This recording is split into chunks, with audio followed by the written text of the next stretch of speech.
E efetivamente naquele momento ela precisava desse silêncio. Ela queria simplesmente falar da morte dela. E ela acabou por falar daquilo que tinha sido a vida. E disse exatamente: neste momento estou preparada para ir lá. No domingo, quando cá voltaste, eu já não estarei. E ela tinha plena consciência, portanto, deste processo. Se me perguntarem que todas as pessoas que eu tenho acompanhado têm, não. Mas, efetivamente, muitas das pessoas precisam que nós acompanhemos, possamos acolher, possamos realmente, não sei, aquilo que é a nossa solicitude, compreender o que é que ela precisa naquele momento. Muitas vezes precisa de ver o neto, de ver o cão, de ver o gato, de se reconciliar com ela própria, de perdoar alguém, de pedir perdão a alguém, de dizer a alguém amo-te muito. Ou então de ouvir. E de ouvir alguém dizer: é bom que tu existas.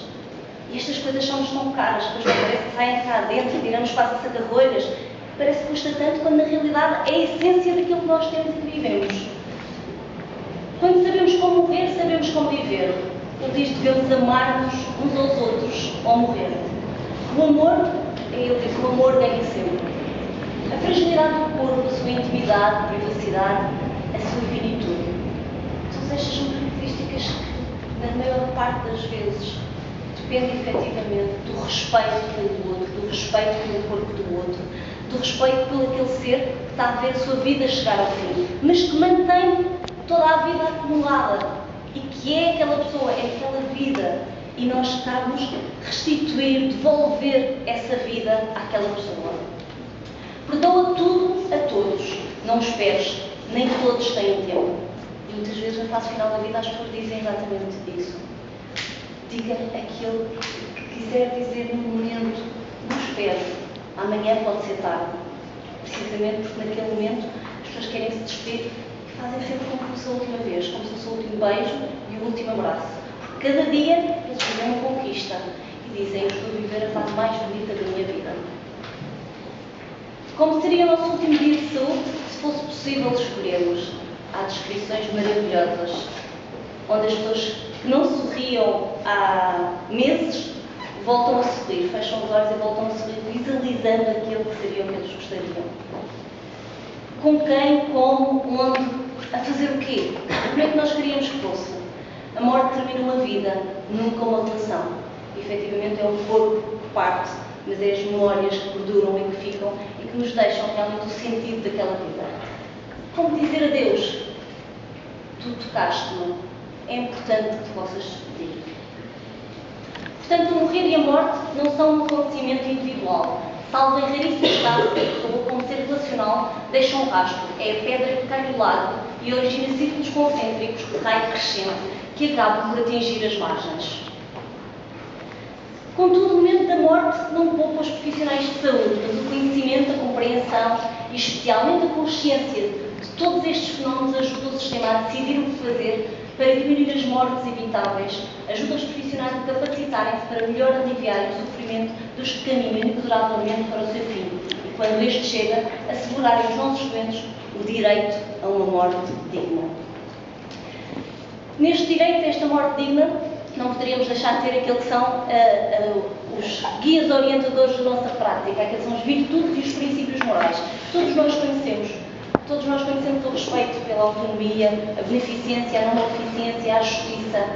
É efetivamente em situação, na relação com os outros, e aplica-se também na nossa vida privada, na relação com os outros, como é que efetivamente eu respeito a autonomia do outro, a autodeterminação. Qual é a possibilidade que eu lhe dou dele se realizar no sentido da sua vida?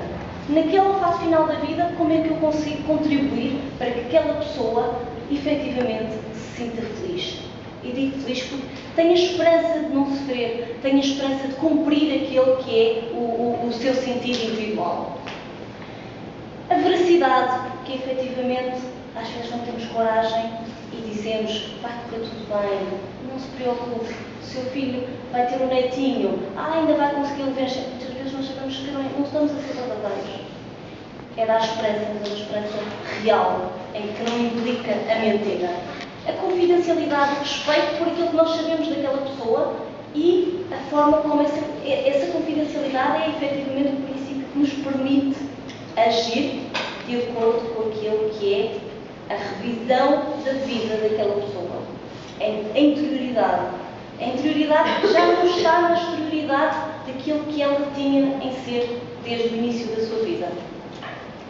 A privacidade, a fidelidade, o perdão, a generosidade, a compaixão, a gentileza, o acolhimento, a hospitalidade, mas sobretudo um princípio que não está, que foi mais recentemente introduzido, aquele que é o princípio do respeito pela vulnerabilidade da pessoa que está no fase final da vida. Está extremamente vulnerável. Isso é um respeito que implica todos estes princípios e todas estas virtudes, mas sobretudo aquilo que é a relação que nós estabelecemos, o acompanhamento que nós temos. E é nessa relação de intimidade profunda com o profissional de saúde e com a equipa, que se dão as decisões relativamente à vida, que culminam na morte. Eu trouxe muito brevemente aqui só, é um modelo utilizado em cuidados paliativos, é muito breve simplesmente, é um modelo de preservação da dignidade. Isto apenas prevê que trabalhar em fim de vida tem vários níveis em que devem efetivamente ser atendidos. As preocupações relacionadas com a doença, que era o nível da independência, parte cognitiva, capacidade funcional, as perturbações relacionadas com os sintomas, perturbações físicas, psicológicas, a incerteza médica, isso é muito difícil nas múltiplas expressões humanas lidar com aquilo que é um controle de sintomas que manifestam muitas vezes de forma completamente diferente da outra pessoa. E há muitas incertezas.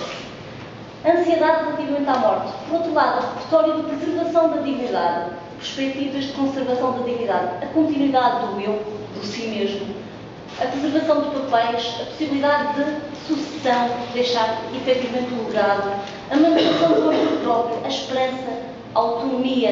É a pessoa, quando falamos aqui muitas vezes em esperança e autonomia, é fazermos com que diariamente a pessoa seja capaz de gerir, por exemplo, o controle da sua dor. A pessoa tem ao seu dispor a possibilidade de conseguir gerir essa parte.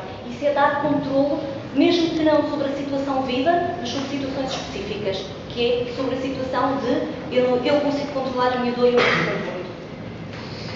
Práticas de conservação, viver no momento, manter a normalidade, procurar conforto espiritual. E depois da intervenção ao nível da dignidade social, limites de privacidade, apoio social, o teor exato dos cuidados, o fardo para terceiros, a importância da preocupação com a família e a preocupação com o período após a morte, o luto. E o luto muitas vezes começa a trabalhar antes da morte.